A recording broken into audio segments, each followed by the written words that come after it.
খাটের উপর দাঁড়িয়ে নামাজ পড়া যাবে কিনা, নামাজে সানা পড়তে ভুলে গেলে নামাজ হবে কিনা, ব্যাংকে ডিপিএস করা কি হালাল হবে, স্বামীর অনুমতি ছাড়া নিজের টাকা কি দান করা যাবে, নামাজে তেলাওয়াতে ভুল হলে কি সেজদা দিতে হবে, যে ঘরে সূরা বাকারা পড়া হয় সে ঘরে জিন শয়তান প্রবেশ করতে পারে না, এটা কি সঠিক? যদি সঠিক হয় তবে সূরা বাকারা কতটুকু পড়তে হবে, মৃত ব্যক্তির উদ্দেশ্যে মসজিদে মিষ্টি দিলে কি কোনো সওয়াব হবে, মোজা পড়লে তো টাকনু ঢেকে যায় তাহলে কি করব, নবজাতকের বমি কাপড়ে লাগলে নামাজ হবে কিনা। দেখুন, কোরআন মজিদ কি শুয়ে পড়া যাবে? নামাজের প্রথম রাকাতে আউযুবিল্লাহ বিসমিল্লাহ সহ সূরা পাঠ করে প্রথম রাকাত শেষ করলাম, দ্বিতীয় রাকাত কি পুনরায় আউযুবিল্লাহ পাঠ করতে হবে না বিসমিল্লাহ পাঠ করলেই হবে? স্ত্রীকে গর্ভবতী অবস্থায় সহবাস করা যাবে কিনা, প্রচন্ড শীতে ফরজ গোসল প্রয়োজন পড়লে কি কোনো ছাড় রয়েছে, চোখে সুরমা লাগানো কি সুন্নাত, আর সুরমা লাগানোর পর যদি অজু করি সুরমার কালার থেকে যায় এতে কি অজু হবে, ভূমিকম্পের সময় যদি কেউ নামাজে থাকে তাহলে এই অবস্থায় তার কি করা উচিত। আর বিলম্ব না করে চলুন আপনাদের যে প্রশ্নগুলো ইতিমধ্যে আমাদের কাছে চলে এসছে সেগুলোর উত্তর দিয়ে আমরা শুরু করি। এমনি মামুন হোসেন জানতে চেয়েছেন, মৃত ব্যক্তির উদ্দেশ্যে মসজিদে মিষ্টি দিলে কি কোনো সওয়াব হবে? দেখুন, মৃত ব্যক্তির পক্ষ থেকে আপনি গরিব দুঃখীকে খাবার দিতে পারেন, কোনো অসুবিধা নেই। দিনক্ষণ ঠিক না করে এমনিতে গরিব দুঃখীকে খাবার দিলেন, মসজিদে বিশেষভাবে খাবার দিতে এমন কোনো কথা নেই। গরিব দুঃখীকে খাবারটা আপনি বাইরেও দিতে পারেন, তাদের বাসা পৌঁছে দিতে পারেন, মসজিদ থেকে মসজিদের সাধারণ মুসল্লিরা আছে তাদেরকে আপনি দান করতে পারেন মৃত ব্যক্তিকে সওয়াবের উদ্দেশ্যে, সেটিও হতে পারে। কিন্তু এটিকে আমাদের দেশে যেরকম সিস্টেম বানিয়ে নিয়েছে আমার মানুষ, যে কেউ মারা গেলে মসজিদে মিষ্টি পাঠানো, জিলাপি পাঠানো মুসল্লিদেরকে খাওয়ানোর জন্য, এরকম কোনো নির্দেশ, আলাদা পার্টিকুলার নির্দেশ ইসলামে দেওয়া হয়নি। তবে হ্যাঁ, গরিবের মৃত ব্যক্তির পক্ষ থেকে আমরা সাদাকা করতে পারি, তারই অংশ হিসাবে খাদ্যদান হতে পারে, সেটি গরিব অসহায় মানুষকে প্রাধান্য দিয়ে দেওয়া উচিত। মসজিদে না দিয়ে আপনি সেটি যদি বস্তিতে দেন, গরিব মানুষের বাসা বাড়িতে দেন, সেটি আরও বেশি সওয়াবের কারণ হবে ইনশাআল্লাহ। এমনি এসিও পলাশ জানতে চেয়েছেন, মোজা পড়লে তো টাকনু ঢেকে যায় তাহলে কি করব? ভাই পলাশ, মোজার জন্য এই বিধান নয়। জুতা মোজা এগুলো তো টাকনুর নিচেই থাকবে, সেটাই স্বাভাবিক। যেগুলো উপরের পোশাক সেগুলো যদি নিচে যায় তাহলে সেক্ষেত্রে সেটি নিষেধাজ্ঞা। আর যেটি নিচেরই পোশাক, মূলত টাকনুর নিচের অংশ ঢাকার জন্যই মোজা, যার কারণে সেটি নিষিদ্ধ নয়। আর এই জন্য রাসূল আকরাম সাল্লাল্লাহু আলাইহি ওয়াসাল্লাম হাদিসে লুঙ্গি এবং এ জাতীয় শব্দ, চাদর, এই সমস্ত শব্দগুলো আসছে, কারণ এগুলো উপরের পোশাক, মূলত নিচের পোশাক নয়। উপরের পোশাকটা নিচে চলে গেলে সেটি দূষণীয়, আর যেটা পোশাকটাই নিচের সেটা নিচে রাখলে কোনো অসুবিধা নেই। মহিমা মাহি আপনি জানতে চেয়েছেন, নবজাতকের বমি কাপড়ে লাগলে নামাজ হবে কিনা। দেখুন, বমি নাপাক, সেটা নবজাতক হোক অথবা প্রাপ্তবয়স্ক কেউ হোক, সবার বমি নাপাক, যার কারণে এটি লাগলে নাপাক হয়ে যাবে। এরপরে ফারিয়া ইসলাম জানতে চেয়েছেন, কোরআন মজিদ কি শুয়ে পড়া যাবে? হ্যাঁ বোন ফারিয়া, কোরআন মজিদ শুয়ে পড়া যাবে, কোরআন মজিদ শুয়ে পড়া যাবে না এমন কোনো কথা কোরআন হাদিসের কোথাও বলা হয়নি, বরং সাধারণ অবস্থায় কোরআন মজিদ পড়া যাবে। তবে কোরআন মজিদের প্রতি, কোরআন মজিদকে বুকের মধ্যে ধরে অসম্মানজনকভাবে শুয়ে পড়া উচিত না। আপনি মুখস্থ থেকে পড়তে পারেন, আর সাধারণ অবস্থায় বসে বসে সুস্থ অবস্থায় আপনার কোরআন মজিদ পড়ার চেষ্টা করা উচিত। সাইফুল ইসলাম জানতে চেয়েছেন, নামাজের প্রথম রাকাতে আউযুবিল্লাহ বিসমিল্লাহ সহ সূরা পাঠ করে প্রথম রাকাত শেষ করলাম, দ্বিতীয় রাকাত কি পুনরায় আউযুবিল্লাহ পাঠ করতে হবে না বিসমিল্লাহ পাঠ করলেই হবে? দেখুন, সূরা ফাতিহা যেহেতু আপনি নতুন করে শুরু করছেন, এই জন্য আপনি আউযুবিল্লাহ পাঠ করবেন এবং এরপরে বিসমিল্লাহ পাঠ করবেন, কারণ ফাইদা ক্রাআতাল কোরআন ফাস্তাইয বিল্লাহি মিনাশ শাইতানির রাজিম, আল্লাহ তাআলা বলেছেন কোরআন যখন পাঠ করবে তখন তুমি আল্লাহ তাআলার কাছে আশ্রয় চাইবে শয়তান থেকে। এই জন্য প্রথম রাকাতে আপনি সূরা ফাতিহা পাঠ করেছেন, এরপরে আপনি রুকু করেছেন, সিজদা করেছেন, তাসবিহ পাঠ করেছেন, অনেকগুলো কাজ করেছেন, আবার নতুন করে আপনি তেলাওয়াত শুরু করছেন, যার কারণে আপনি এখানে আউযুবিল্লাহ দুইটা পাঠ করবেন। এরপরে সজল শেখ আইডি থেকে আপনি জানতে চাচ্ছেন, ব্যাংকে ডিপিএস করা কি হালাল হবে? শুধু ব্যাংকগুলোতে ডিপিএস করা হারাম হবে, যেহেতু সেখানে আপনাকে সুদ দেওয়া হবে, সুদভিত্তিক লেনদেনের চুক্তি আপনার সাথে হয়ে যাবে সেজন্য।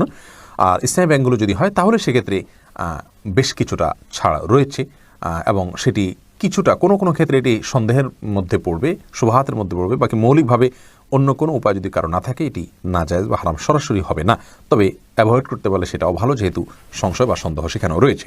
শাহাদাত হোসেন সবুজ আপনি জানতে চেয়েছেন, স্ত্রীকে গর্ভবতী অবস্থায় সহবাস করা যাবে কি না? জি, স্ত্রী গর্ভবতী থাকলে সে অবস্থায় সহবাস করাতে কোনো নিষেধাজ্ঞা নেই। মোশাররফ হোসেন জানতে চেয়েছেন, নামাজে সানা পড়তে ভুলে গেলে নামাজ হবে কি না? হ্যাঁ ভাই, নামাজ হয়ে যাবে, কারণ সানা পড়া এটা নামাজের জন্য ফরজ বা ওয়াজিব নয়, এমন কোনো কিছু ছুটে গেলে নামাজ হয়ে যাবে, কোনো অসুবিধা নেই। হাফিজা খাতুন রূপা আপনি জানতে চেয়েছেন, স্বামীর অনুমতি ছাড়া নিজের টাকা কি দান করা যাবে? হ্যাঁ অবশ্যই বোন হাফিজা, আপনি আপনার স্বামীর অনুমতি ছাড়া আপনার নিজস্ব টাকা, নিজস্ব সম্পদ অবশ্যই দান করতে পারেন, কারণ আপনার সম্পদ সম্পূর্ণ আপনার এখতিয়ারে।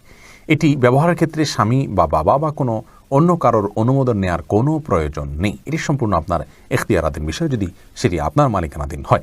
তবে সাংসারিক জীবনে সুখ শান্তির জন্য আপনার স্বামীর সাথে পরামর্শ করে নেওয়া ভালো, যদি স্বামী আপনার বিচক্ষণ হন, সুপরামর্শক হন, আপনার হিতাকাঙ্ক্ষী হন, তাহলে সেক্ষেত্রে তার সাথে পরামর্শ করে কাজ করা অবশ্যই কল্যাণের হবে। এরপরে আব্দুল্লাহ মাহমুদ জানতে চেয়েছেন ইউটিউব চ্যানেলে, নামাজে তেলাওয়াতে ভুল হলে কি সেজদা দিতে হবে? দেখুন, নামাতে যদি তেলাওয়াতে ভুল হয় তাহলে সেজদা দেওয়ার ব্যাপার নাই। আপনার ভুলটা হয় অর্থ বিকৃত হওয়ার পর্যায়ের ভুল হবে না, তাহলে তো কোনো অসুবিধাই নেই।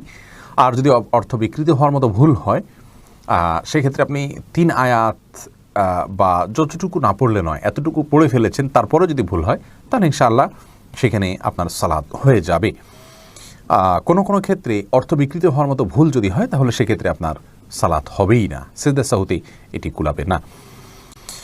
এরপরে মুজাহিদুল ইসলাম শওকাত আপনি জানতে চেয়েছেন, যে ঘরে সূরা বাকারা পড়া হয় সে ঘরে জিন শয়তান প্রবেশ করতে পারে না, এটা কি সঠিক? যদি সঠিক হয় তবে সূরা বাকারা কতটুকু পড়তে হবে? ভাই মুজাহিদুল ইসলাম, এটা সঠিক এবং এ সম্পর্কে রাসূল আকরাম সাল্লাল্লাহু আলাইহি সাল্লামের স্পষ্ট হাদিস রয়েছে।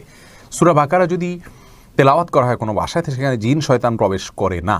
এক্ষেত্রে কতটুকু তেলাওয়াত করবেন? এর উত্তর হলো যে আপনি তেলাওয়াত করতে থাকবেন শুরু থেকে শেষ পর্যন্ত, কোনো লিমিটেশন নাই যে এত আয়াত পড়বেন। যত বেশি পড়বেন বারবার পড়তে থাকবেন। নিজে পড়তে না পারলে তেলাওয়াত, রেকর্ডকৃত তেলাওয়াত চালু করে রাখবেন। যদি অনেক উলামা একরাম সেটিকে যথেষ্ট নয় বলেছেন, কিন্তু আমরা দেখেছি রেকর্ডকৃত তেলাওয়াত চালু করে রাখলেও বাসা বাড়িতে জিনের উপদ্রব কমে যায়, মানুষ অনেকটা সুরক্ষিত হয়ে যায় আলহামদুলিল্লাহ। মোহাম্মদ ইফরাত আপনি এটি থেকে জানতে চেয়েছেন, চোখে সুরমা লাগানো কি সুন্নাত? আর সুরমা লাগানোর পর যদি অজু করি সুরমার কালার থেকে যায়, এতে কি অজু হবে? আপনার শেষ প্রশ্ন উত্তর আগে দিই। সুরমার কালার যদি চোখে থেকে যায় অজু করার পরেও, তাহলে তাতে অজু হয়ে যাবে, কোনো অসুবিধা নেই।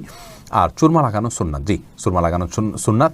সুরমা যেন অরিজিনাল হয়, স্বাস্থ্যসম্মত হয়, ক্ষতির কারণ না হয়, সেদিকটা খেয়াল করা উচিত। তবে সুরমা লাগানো সুন্নাত। রাসূল আকরাম সাল্লাল্লাহু আলাইহি ওয়াসাল্লামের হাদিসে সুরমা লাগানোর কথা স্পষ্টভাবে বর্ণিত হয়েছে। আসমা হাসানাত রিমা বোন আপনি জানতে চেয়েছেন, ভূমিকম্পের সময় যদি কেউ নামাজে থাকে তাহলে এই অবস্থায় তার কী করা উচিত? দেখুন, ভূমিকম্পের সময় সলাতরত অবস্থায় থাকলে তিনি যদি মনে করেন যে ভূমিকম্পের মাত্রাটি একটু বেশি এবং এটি তার জীবন নাশের মাধ্যম হতে পারে, কারণ হতে পারে, তাহলে সেক্ষেত্রে তিনি সালাত ছেড়ে দিয়ে নিরাপদ জায়গায় আশ্রয় নেবেন। কারণ ফরজ সালাতের মধ্যে থাকা অবস্থা যদি জীবন হুমকির মধ্যে পড়ে যায় তাহলে জীবন রক্ষার খাতিরে তাকে সালাত ত্যাগ করা জায়েজ রয়েছে। এরপরে ইস্তাব্রো বাণী এই আইডি থেকে আপনি জানতে চেয়েছেন, খাটের উপর দাঁড়িয়ে নামাজ পড়া যাবে কি না? যাবে, কোনো অসুবিধা নেই। আপনি খাট হোক আর ভূমি হোক, ফ্লোর হোক, যে কোনো জায়গায় দাঁড়িয়ে সালাত আদায় করতে পারবেন। আপনি স্বাভাবিকভাবে যদি সালাত আদায় করতে অসুবিধা না হয় তাহলে সেক্ষেত্রে কোনো অসুবিধা নেই। হ্যাঁ, কোনো খাটের উপরে দেখা যায় যে ম্যাট্রেস বা ফোম থাকার কারণে অনেক দূর ডেবে যায়, যার কারণে রুকু সিজদায় তিনি ব্যালেন্স রাখতে পারেন না এবং সুন্দরভাবে সালাত আদায় করতে পারেন না, সিজদা সঠিকভাবে করতে পারেন না। এরকম যদি হয় তাহলে সেক্ষেত্রে তার জন্য খাটে দাঁড়িয়ে সালাত আদায় করা উচিত হবে না, এটা কমপক্ষে মাকরু হবে, অপছন্দনীয় হবে। তবে সালাত হয়ে যাবে। যেহেতু সালাত স্বাভাবিকভাবে করতে তার অসুবিধা হয়, শরীরে ব্যালেন্স ঠিক রাখতে পারে না, রুকু সিজদা যথাযথভাবে করতে অসুবিধা হয় এবং মনোযোগও ব্যাঘাত সৃষ্টি হয়, যার কারণে এরকম জায়গায় সালাত করা উচিত নয়। আর যদি এতটা নরম না হয় তাহলে সেক্ষেত্রে সাধারণ খাটে বা চকিতে সালাত আদায় করতে কোনো অসুবিধা নেই।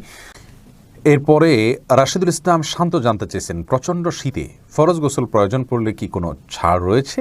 ভাই শান্ত, প্রচণ্ড শীতে ফরজ গোসল এর ক্ষেত্রে আপনি ঠান্ডা পানিতে গোসল করা কষ্টকর হলে আপনার জন্য ছাড় রয়েছে। সেই ক্ষেত্রে যদি ঠান্ডা পানি ব্যবহার করলে আপনার অঙ্গহানি হতে পারে, প্রচণ্ড রকমের রোগ দেখা দিতে পারে, জীবন নাশের ভয় হয় আপনার, অথচ গরম করার কোনো ওয়ে না থাকে, এরকম যদি হয় তাহলে আপনি তায়াম্মুম করতে পারেন। এরকম কোনো সিচুয়েশনে যদি পড়েন, এরকম কোনো জায়গায় যদি থাকেন।